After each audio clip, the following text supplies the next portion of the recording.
Welcome, colleagues, to the 104th meeting of the Subcommittee on International Human Rights. Today we have before us the Honourable Bob Rae, Special Envoy of the Prime Minister to Myanmar. This subcommittee has done extensive work on the crisis faced by the Rohingya, including 2 reports in 2012 and 2016, and we are very interested in hearing your comments on your recent report to the Prime Minister on this issue. As is our usual custom, we'll begin with introductory remarks and then move straight into questions from members. Mr. Rae, if you would like to begin, the floor is all yours. Thank you very much, Mr. Chairman. I appreciate the opportunity to meet again with the committee, and very much appreciate the opportunity to talk about my report and also current situation in both Myanmar and Bangladesh. I can advise the members of the committee, I'm sure they know, that I will be joining Minister Freeland in her travels to Bangladesh, and I will be staying a bit longer in the region. We'll hope to have an opportunity to be discussing the situation with the members of the Organization of Islamic Communities, as well as with the government of Bangladesh, and I'm hoping very much that we'll be able to make another trip to Cox's Bazar, particularly in light of the deteriorating physical conditions in the camp. And that's perhaps where I'll start. As the members will know, and I'm confident that the members of this committee will have read my report, so I don't intend to go over it in detail. I don't think it's necessary. But I would just give you the basic thrust of the report and perhaps provide a bit of an update with respect to where things have happened. I mean, that's the first thing I'd say is this is a very fast-moving situation, not only with respect to the conditions in the camp, but also with respect to the other issues that I've identified in my report. First of all, with respect to the humanitarian situation both in Bangladesh and Myanmar, the weather conditions, as the members will know, have begun to change, and we are now into a rainy season, which, by the way, doesn't mean that it rains 24 hours a day, but it does mean that when it rains very hard, and it has a very dramatic impact on what is an environment that's already been seriously impacted by the arrival of 700,000 refugees. The conditions in the camp are very bad. Members perhaps will have noticed that the Minister of Social Welfare of Myanmar paid a visit to the camp a couple of weeks ago, and he himself commented on how bad it was, and was very, I think, very moved by what he saw and moved by the circumstances. I think that there will be lots of reasons why people might choose to focus attention on other aspects of my report, but I want to emphasize that from the point of view of the immediacy of this situation, we need to be fully aware, and this has been my message to the government all the way through, is people really need to be aware of just how serious and life-threatening the conditions in the camp currently are. And we have every reason to believe that because of the weather and other circumstances that it will become even more so in the weeks ahead. There's not only the threat of mudslides, there's also the threat of waterborne diseases. The weather itself makes temporary schools and any buildings under risk of collapsing and falling down, not being available. It would lead to an immediate deterioration in the quality of services in the camp. And we have a situation where the United Nations High Commission for Refugees and the International Office of Migration have together issued an appeal for $951 million US, which is well over $1 billion Canadian, The response so far has not been that strong. And so a good deal of the focus of my report is on the extent of that particular aspect of the crisis, the need for us to deal with the health issues, with the sanitation issues, with the housing issues, and with the need to create conditions that are conducive to learning and to human health. And we're far from having those conditions today. So that's a point that I want to continue to emphasize. And I hope that we'll continue to have the support of members in pushing the government. And I say this to all members of all parties, to pushing the government to doing whatever we can to make real progress on Canada stepping up and contributing even more. As members will know, I've called upon the government to up its funding substantially to $150 million a year for 4 years. That will include issues other than just the conditions in the camps in Bangladesh, but the majority of that money will certainly go to the camps in Bangladesh, and we need to continue to see that level of funding as the appropriate level for Canada when we look at the severity of the situation and just how bad it is.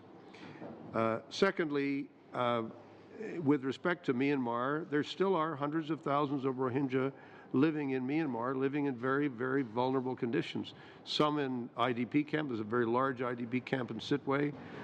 There are other camps, but most importantly, there are people living in conditions of lockdown, of very, very inadequate supplies of food, no work available, impossible to get out on the land, severe curfews, people feeling at risk and threats for their lives, which I think contributes to the other news which people will have seen recently, which is the boats that have left, that are leaving, and the circumstances that are forcing people to take to the water, which has always been a fear, but those fears now seem to be coming true. The key demand, I think, that Canada has to continue to make with respect to immediate situation in Myanmar is that the government of Myanmar has to meet certain standards and conditions with respect to international access, humanitarian access, freedom of movement among the population, ability to work, an end to boycotts, and everything possible to create conditions on the ground which would allow for a possible return of the Rohingya population to Myanmar. It is, to this point, it is the view of most governments, and it is the view of most international organizations that those conditions have not been met, and that we're not yet at a point where people can say, yes, this is the time to begin this process of repatriation. And it's because the repatriation issue is not a matter about, it's not about buildings or infrastructure. It's about what are the actual human conditions and what are the human relations between people that would allow for people to actually be able to return without threats to their lives, threats to their security, and threats to their health. And right now, those conditions don't apply and don't exist. There's still very limited international humanitarian access in the north, and this remains a critical issue. On the subject of impunity and accountability, the report lays out a number of things that need to happen. I think it's encouraging that there is, I think, a growing recognition in a number of countries about the severity of the potential crimes against humanity that need to be dealt with, and where we need to deal with the consequences of the situation. I think there are continuing efforts at the International Council, the Human Rights Council of the United Nations, where there's a fact-finding mission that is coming to similar conclusions to those of many others who've been gathering information. I think we'll hear again from the Human Rights Council in the fact-finding mission in June, and we'll hear finally a final report in September. I've had the opportunity to speak with members of the committee. I've had a good opportunity to discuss these issues in The Hague I've had an opportunity to meet with experts on human rights violations and on international law, and will continue to urge the Canadian government to lead in this direction. And I hope very much that is a recommendation that the government will take up. And finally, my recommendation focuses on the need for countries to work together. I know that the Minister Freeland raised this issue at the G7 as well as at the Commonwealth. I know the Prime Minister had a meeting with the Prime Minister of Bangladesh and raised issues around humanitarian access to the camps in Bangladesh and some of the bureaucratic and regulatory problems we're having in getting people into the camps as doctors and nurses and engineers and other people who need to do their work. That seems to, I think, most of us is a continuing issue that we have to continue to raise. And I know that Minister Freeland and I will be raising these issues when we visit in Bangladesh at the end of next week. Finally, I've encouraged the government as much as possible to work effectively together with Parliament and to work with all departments working together. It's a constant refrain of mine, based on my experience in government, that getting government departments to work together is essential and not always easy. That there are occasionally turf wars and people not necessarily being fully aware of what others are doing. And so there really has to be a constant effort to be pulling things together. And I hope that the government will respond positively to the suggestion that there should be a regular report to Parliament and that this is something that needs to be documented and reported on. Finally, I did want to just say something about the world refugee issue, because I think it's important for us to, in addition to a number of other contexts in which we have to put this current conflict, I think we have to be aware that there are tens of millions of people in refugee camps, that we are experiencing the greatest refugee crisis that we've seen in the world since the end of the Second World War, and that the current system is clearly broken in terms of how these camps are being funded, how we're providing for them, the obligation of host countries, and the obligation of other member states to increase the level of funding so that we deal with the extent of the crisis. And finally, to deal with the question of resettlement. I'm always interested in what the response to a report is, and I was interested that the response by a number of media outlets to my report was to focus on the question of should we be resettling the Rohingya refugees in Canada. And my recommendation to the government was, of course we should be talking to other countries and talking to ourselves about how this can be done. We regularly take in refugees. We have a refugee policy as a country. I think it's only natural that we would consider the Rohingya refugees among others that we would want to admit to the country. And I was frankly troubled by the response of many people on Twitter and on Facebook to that one particular recommendation, because I do believe that the vast majority of Canadians are very, very generous and understand that we're going to continue to have to be generous if we're going to make a difference. I've been very pleased and gratified by the response of the Rohingya community in Canada to my report. I've had an opportunity to meet with a number of members of that community in the last several months. It's been a very important part of my experience, and I really appreciate that opportunity. Finally, Mr. Chairman, I hope there have been some discussions among the parties about a guest that I have brought to the committee. Mr. Tu Kin is a leading Rohingya activist who's been living in England for the last several years. He's met with the British Parliament and with political leaders in the Congress and in Europe as well. And when he got in touch with me and said he'd like to talk to me about my report, I said, well, I'm going to be in Ottawa on this day, so if you want to come with me to meet with the members of the committee, you're more than welcome to come.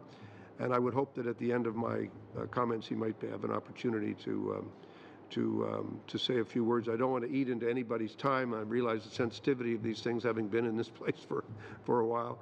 But I look forward to discussing further with Mr. Kinnon. I know he would welcome the opportunity to say a few words as we get closer to 2 o'clock. Much, Mr. Ray, and yes, we will carve out some time at the end after member questions to hear from your guest. Absolutely. And with that, let's move right to the first round of questions, and we're going to be starting with MP Sweet. Thank you, Chair, and thank you, Mr. Ray, for being here. The people that we're talking about, the Rohingya Muslims, have faced continuous process of delegitimization, persecution, and abuse for decades. The ultimate result of this abuse and dehumanization by Myanmar's military and by extension the government has tragically resulted in what can only be described as genocide. Many have described it as crimes against humanity, but I think we've reached the proportion of genocide now.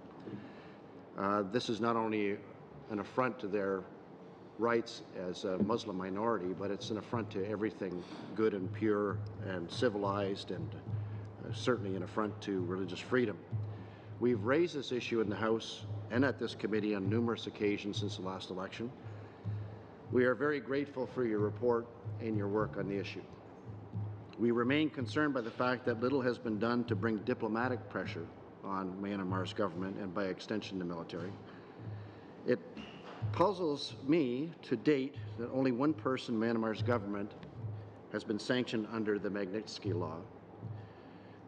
Where do you think that the government has been deficient in addressing the crisis, and what more can be done right now to protect the religious and human rights of Rohingya Muslims in Myanmar? I think the question, Mr. Sweet, and I appreciate the question, is that I've said in my report that I was in favor of, when the government asked me, what do you think about using the Magnitsky Act in the course of my work, and I said, go ahead and use it.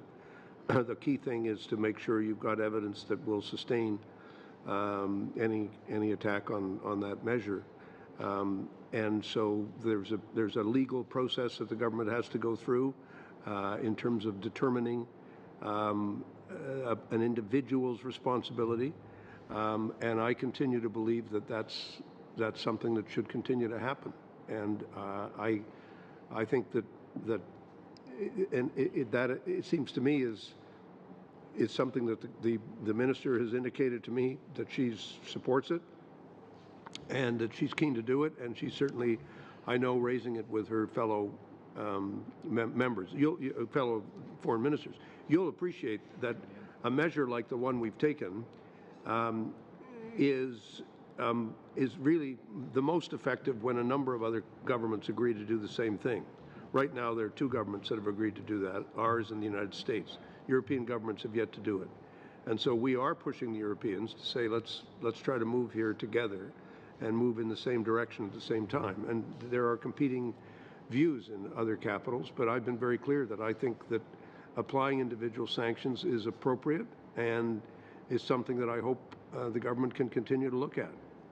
And I hope they do. I mean, you say, have they been deficient? My view, I can't get inside the bowels of the Justice Department or the legal division of the Department of Global Affairs and say, what about this guy? What about that person? What about this person? I do think, however, it is important for us to take those steps and to encourage the level of discussion that needs to happen at a very senior level with other governments to say that they're doing the same thing.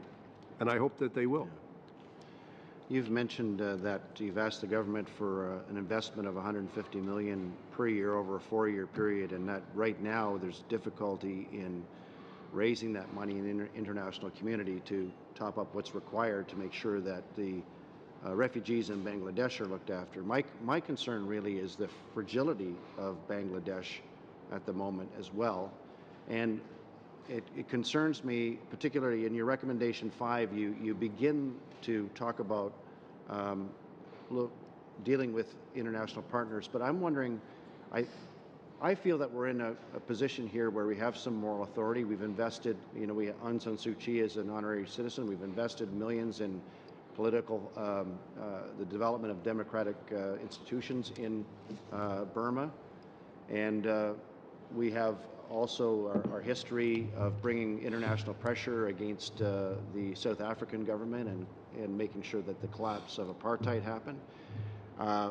With Bangladesh being a Commonwealth partner, and the investment that we've made in Burma, do you not think that we could really, that Canada could take the leadership and cobble together an international community that could put enough pressure on the Burmese military and government to make sure that their behavior was consistent with international democratic norms?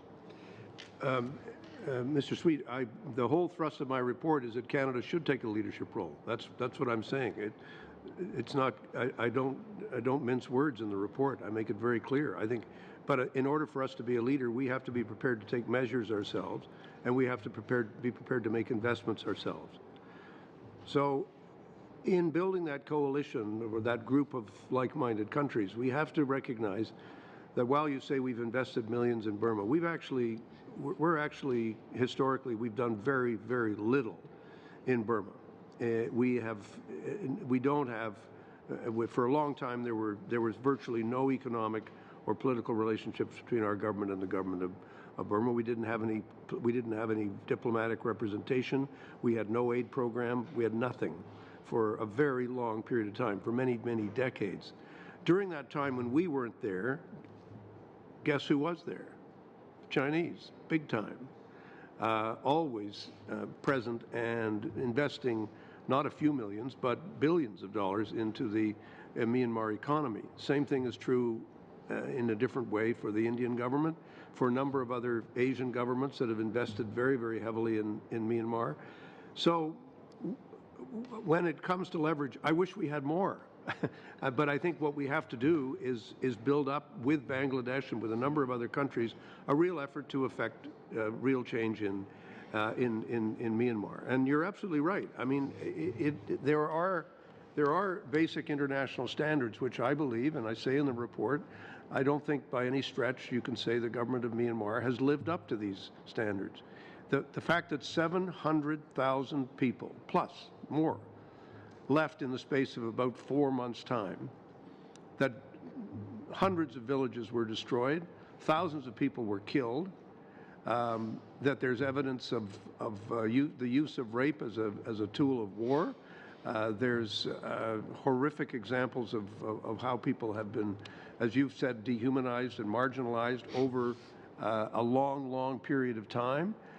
And these are all examples of where people haven't just fallen short. This is a horrendous crime against humanity. And I think on the genocide question, which you've raised with me and raised it before, I know Mr. Genny has raised it publicly a few days ago. I talk about it very explicitly in my report, providing the definitions and stating what the steps are.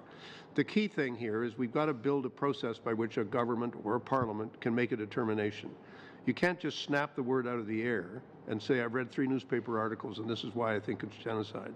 There has to be a solemn process of determination to get us to the point where we can say that's what it is.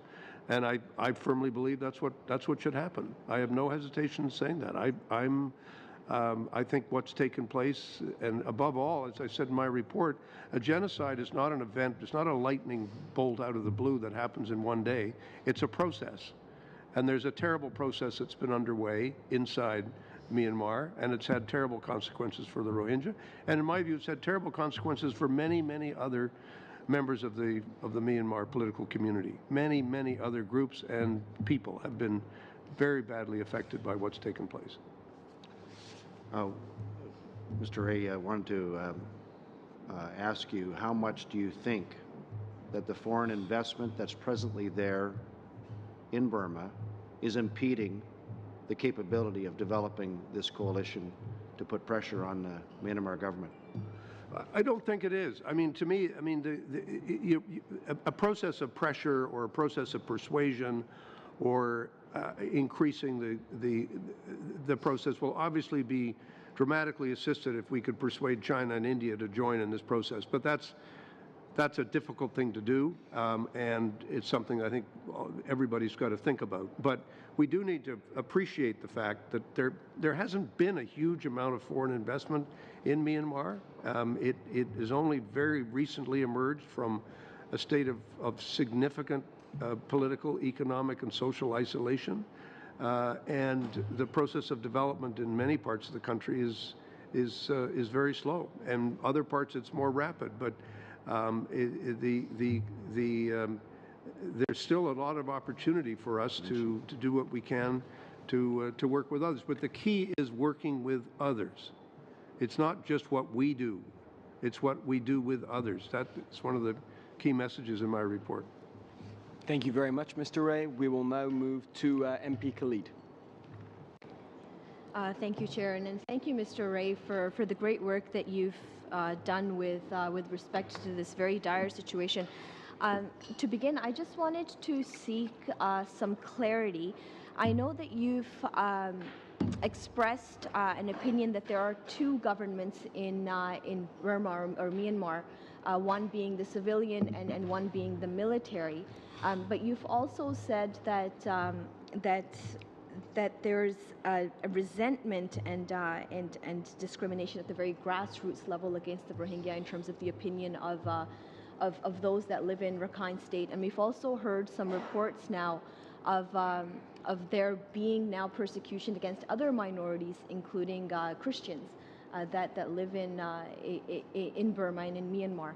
I'm just wondering what exactly is the role of this civilian government in terms of the work that they're doing to really work at tackling the grassroots discrimination against minorities, and why do you think that there are two governments? Well, the 2008 Constitution, which is the Constitution that the military dictatorship, which up to that had existed between 1962 and 2008, the Constitution gives to the military control over three key ministries: border affairs, defense, and home affairs. And border affairs really gives the military complete control over the entire border area of Myanmar, which borders on Bangladesh, India, China, Thailand, Malaysia, and so on. So there you have one powerful ministry. You have the Department of Defense, which is the largest spending ministry in the country, and you have the Department of Home Affairs, which is all of the internal affairs of the country, including the administration of local communities, any information coming from local villages. All that information comes into the Home Affairs Department. They're responsible for all internal security matters, all surveillance issues, anything to do with what's going on in terms of cell phone use and anything else. That's the Department of Home Affairs. They have complete control over that. So when people talk about Aung San Suu Kyi and say, oh, she's the de facto leader, she can do this, she can snap her fingers, you say, no, what happened after 2008 was that eventually, over a period of many years, Aung San Suu Kyi, having been for a long time under house arrest, came out from house arrest and was allowed to participate in politics and to lead a political party, the National League for Democracy, which was her father's party, and was given the ability to run. She can't be the president of the country because the Constitution discriminates against her because of the fact that her children have British passports. She's Minister of Foreign Affairs, and has a position called State Councillor, which has there's no reference to a state councillor in the Constitution of Myanmar. The military controls 25% of the seats in the lower house of the Parliament of Myanmar, and they can block any further constitutional change. So that's the status quo. That's the situation. The NLD has their own policies and their own politics, and certainly Aung San Suu Kyi has made a couple of statements over time, the last 6 months, indicating that she's very concerned with the peace process be maintained and keep going. There is still extensive conflict going on in the north of the country, in areas called Kachin State, Chin State, Shan State, the Ma people. Even in Karen, there's still fighting going on. And that's not just like little fighting. It's like bombs dropping on houses. I have I have text messages from people because of the age in which we're living, telling me that this is what's happening in my country at this point, in this moment in time.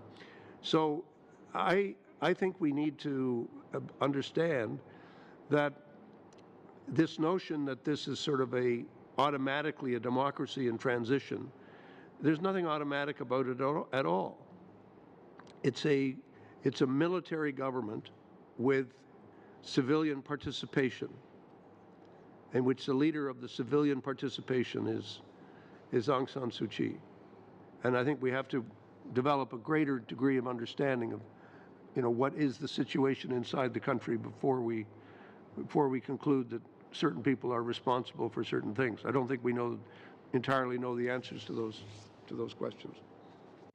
Makes it a little difficult to really understand the internal situation when a lot of NGOs and governments are kind of banned from going into the country. But you are able to go in and to talk to people and to see firsthand what is going on. When we talk about resettling Rohingya around the world and countries such as Canada, which I know will be happy to welcome refugees, but ultimately, having spoken to refugees from anywhere in the world myself, their ultimate wish is to just go home. And when we're talking about hundreds and thousands of people and their resettlement and their reintegration back into Myanmar, is that a possibility in the lifetime of these refugees? And if so, how do we, and this is my opinion, that it's really, how do we work in reintegrating at the grassroots level, eliminating the hatred between the people of Myanmar? How do we as a country go about tackling that? Well, I think the key thing we should do, and in a sense it's something we should continue to do, is, and many members will know, that many members will be familiar with a number of NGOs that are working hard in different parts of the country, and doing good work and encouraging dialogue, encouraging understanding, encouraging deeper conversations with people. I myself had an opportunity in Yangon a few months ago to spend the morning with 10 people from the Rakhine Buddhist population and 10 people from the Rohingya community, and they were flown in from Rakhine State to participate in a seminar, which the Government of Canada supported through its aid program, and we were allowed to stay and listen to the dialogue and the conversation that went on. No media, no public. Nobody wanted to have their pictures taken. They didn't want to be on Myanmar television because they'd be attacked by other people if they seemed to do it. They would probably not have been able to have that conversation in Rakhine itself, although there are a number of efforts being made now to broaden that conversation in Rakhine. There are lots of examples around the world where people have lived together for hundreds of years and then suddenly things fall apart and there's huge conflict. And then the conflict is over and people get back and slowly but surely begin the dialogue. It's not what we do, it's what we support. We're not coming in and saying, get together and do this. That doesn't work. What we're doing is working with groups that understand that this kind of dialogue is essential because of the plural nature of Myanmar society. Myanmar is not a monolithic society. It is a complex, diverse country with a majority community, yes, but with many, many minorities. There are 135 minorities that are explicitly recognized in the Myanmar Constitution. Unfortunately, the Rohingya are not one of them. And there's a particular issue around the status that has been taken away from the Rohingya population, and it is a very tough issue. Do I say, is it possible? Of course it's possible, and it is, let no one be under any doubt at all. The areas in Rakhine State where the Rohingya have lived for hundreds of years is the area they consider to be their home. They don't consider Bangladesh to be their home. They don't consider themselves to be Bengalis, as they're often described by other Myanmar citizens. They're not Bengalis. They're people from Rakhine State. That has been their home. And I think that has to be more clearly understood and our government has been very clear about the nature of the Rohingya community and why it needs to be supported and sustained by others. Thank you very much, and we will move right along to MP Hardcastle, please. Thank you, Mr. Chair. Thank you, Mr. Ray, for your work and for your report. I would like to ask you to expand a little bit on some of the work that you did lay out in your report, just given your proximity to the government. You must be able to right now tell us where you think that there are some areas for there are some opportunities for immediate action now. And I don't know if that would be in the area of capacity building in Myanmar, of addressing conditions in Bangladesh, but I think it would be good for us to hear those things. And then if we have a chance, I think that would be something that your guests would probably like to weigh in on as well. So thank you. I think, thank you for the question. I mean, I'm glad to hear your view that I'm so close in proximity to the government. I have some days when I think that's true, and other days when I'm not so sure. So I'm not worried. I'm not really worried about that. But what I always tell the government about is this. Anyone who asks me, as I say, you need to think about what are the big risks. What keeps you up at night? What do you worry about in terms of the safety and security of people? And for me, the two big risks right now are the conditions in the camps in Bangladesh. And again, I just say to members, imagine for a moment 700,000 people all of a sudden arriving in a very, very small territory, cutting down everything that's there so they can build shelter for themselves. Even in the best of conditions, even if it was perfectly flat land and there was a perfectly mild temperature and everything was okay from all those points of view, it would still be horrendously difficult. It's hilly land that goes up and down. In every valley, when the rain comes, every valley becomes a river. Every river is full of bacteria. Every river will be, they're the most fundamental things. Talk to people in the camps, what do we have to worry about? We have to de-sludge latrines. We have teams of people, volunteers, who are doing the most basic kind of work to save lives so people don't get sick from drinking the water. And people get sick from drinking the water every day. We have a diphtheria outbreak. The world never thought there'd be more diphtheria outbreaks. The World Health Organization thought this is something that's coming to a conclusion. Terrible. Attacks of measles, expectation that there will be a cholera outbreak. So people say, what do you think the big risk is? That's the big risk. It's going to get worse. With the weather deteriorating, that gets worse. So there has to be a response. And I have talked to the government very directly about saying every conceivable kind of response has to be imagined by the world community. It may be that just the traditional forms in which we deliver aid are not enough. My second big fear is the continuing marginalization of the population in northern Myanmar, in Rakhine State, northwestern Myanmar, Rakhine State, where people are living in a very, very vulnerable condition. And they're vulnerable in terms of health, in terms of their ability to learn, but most importantly, they're vulnerable because of the restrictions on their movement and restrictions on their ability to work and on their ability to be themselves. And that is worrisome because we know that you can reach a tipping point in these situations where conflicts suddenly go over the edge and where hate speech takes over. I'm sure you've seen the commentary by Mr. Zuckerberg admitting that Facebook has been used as a vehicle for hate speech in Myanmar. It has, very extensively. And it's a very worrisome thing. I worry about that. And I tell the government we need to be aware and we need to be alert and we need to be ready to respond. And the thing that is frustrating, again, a little bit from the outside is that government is sometimes a slow beast to move, and that's what you have to be. They have to be ready to respond quickly to the severity of the crisis. I don't underestimate at all the importance of the impunity issue and accountability issues, but I do believe that those are actually going to take time and a lot of perseverance and patience in gathering the evidence. It's painstaking work. It took us over a decade to bring Milosevic to trial. And we shouldn't assume that just because we give a speech or say something or identify a person, that that's going to be the instant response. We need to understand that these things are the product of a lot of work and effort. So on that side of the ledger, that's going to take a lot of time to build up, and I think we should be building that up as effectively as we can. But the immediate issue we face is that people are going to die if we don't. People are going to die in any event because of the extent of the illnesses that are prevalent.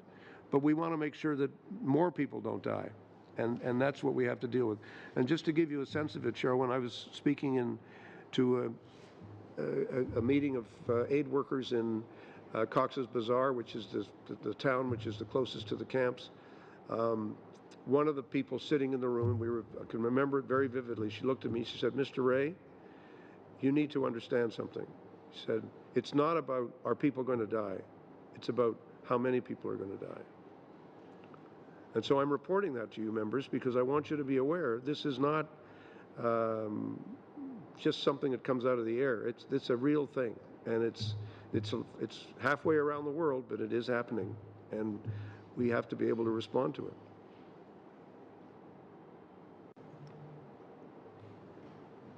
No, you finished? Okay. Okay. So we have got about 10 minutes left.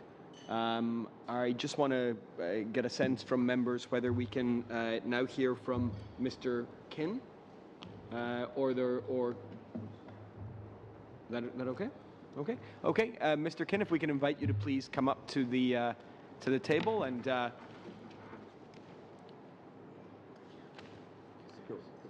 So I want to welcome you, Mr. Kin, is from the Burmese Rohingya Organization of the United Kingdom, and it's our pleasure to have you maybe speak for about 5 or 7 minutes. That would be great. Thank you. Honorable Chair, Honorable Special Envoy, and all the Member of Parliament, thank you for giving me an opportunity to speak today. And I'm Rohingya. I was born and brought up in Arkhana State, western part of Burma. I left when I was about my age 17. Actually, my grandfather was a member of parliament and deputy minister in 1952 to 1960s. And my mother's grandfather was the first judge in northern Arkhana State. But today, I'm not a citizen of Burma. And we Rohingya people are living time immemorial in Arkhana State. They strip up our ethnic rights when 1962 General Wing coup power. And then the Rohingya language program, they stopped from 1961 to 65. There was a Rohingya language program in Burma radio broadcasting program, but they stopped that to strip up our ethnic rights. And today they say Rohingya not exist. And they stepped up. In 1978, there was King Dragon operation where 250,000 Rohingya fled. And when international pressure was mounting up, the Rohingya were repatriated back in 1978 from Bangladesh. That is the first exodus happened. And then because of pressure, they repatriated back these people. The Burmese military, they implement 1982 citizenship law. That law deprived basic fundamental rights of the Rohingya. That law, because of that law, today I'm not a citizen of Burma, even though my grandfather was a member of parliament and my father served for the government service more than 20 years. Because of that law, I couldn't go to the university. When I was in Arkhana State, I couldn't go to the university. I have seen many of my friends being sentenced, my brother's friends sentenced to jail because they're not allowed to marry. They married secretly. And when we want to get married, we need to get a pass. It takes like 3 to 5 years. And when we need to travel like from Ottawa to even Toronto, we need to get a pass. It takes like 2 to 3 days. Even though your grandfather, your mother feeling serious illness, you cannot go. and our land been confiscated by the military, and they brought non-Rohingyas to our land, and we have to provide food, including my father's land being taken away by the Burmese military, and they brought non-Rohingyas there. That is what I have seen when I was in Arcana State until my age was 17. I couldn't go to the university, so I want to study. Fortunately, as my family is a kind of prominent, so I was able to leave from the country. I am lucky to be here today. Like me, millions, more than 1 million Rohingya students, they cannot go to they cannot studies and pending, and their life been destroyed.